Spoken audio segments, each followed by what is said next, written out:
by describing how the actress longed for love from her parent for years, but was only given conditional affection. Tori Spelling's ex-husband has shed fascinating new light on her broken relationship with her mother Candy. The former Beverly Hills 90,210 star, 50, and millionaire philanthropist Candy Spelling, 77, have a notoriously strained relationship that was made worse when Tori Spelling's father, a Hollywood producer, left the majority of his $600 million fortune to his wife, while leaving his daughter only $800,000. Now, Charlie Shanahan, Tori's ex, has painted a heartbreaking portrait of the actress's upbringing and her years-long struggle too, providing searingly candid insight into what initially sparked the rift between the mother and daughter. Charlie, 56, revealed to DailyMail.com in an exclusive interview about the pair's troubled relationship that Tori struggled as a result of her mother's conditional love when she was a child. He said, "You'd think most kids grew up with parents,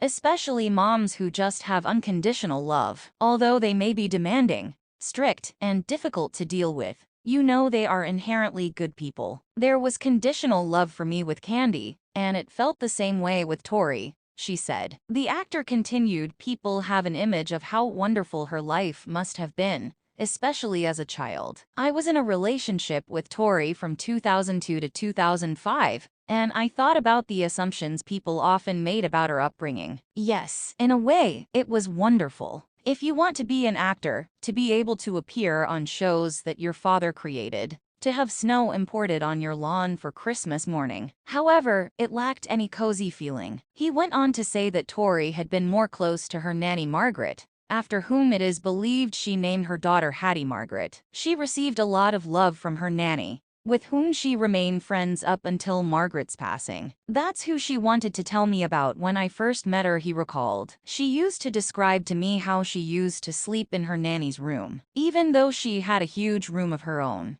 she preferred to sleep in her nanny's room. Nanny remained a member of the family up until Tori left," Charlie continued. "On her birthday, they would celebrate, and she was present on Christmas morning. She wished for nothing more than a routine life. She was just the light of his life, and she knew that," the author continued, adding that Tori received love from her father, who truly adored her. "She wasn't simply this abandoned child. Her mom loved her dad loved her, and her nanny all had a strong bond with her. But she did feel confined to a way of life, and a portrayal of a way of life that she had not chosen for herself." Tori was reluctant to accept financial assistance from her mother because of the conditions that frequently went along with it, because she wanted to do things her way, according to the author. Looking back on how that manifested itself during preparations for the former couple's $1 million wedding in 2004, he remarked, "Our wedding is a classic example. As a result, we had a lavish wedding at the manor costing over $1 million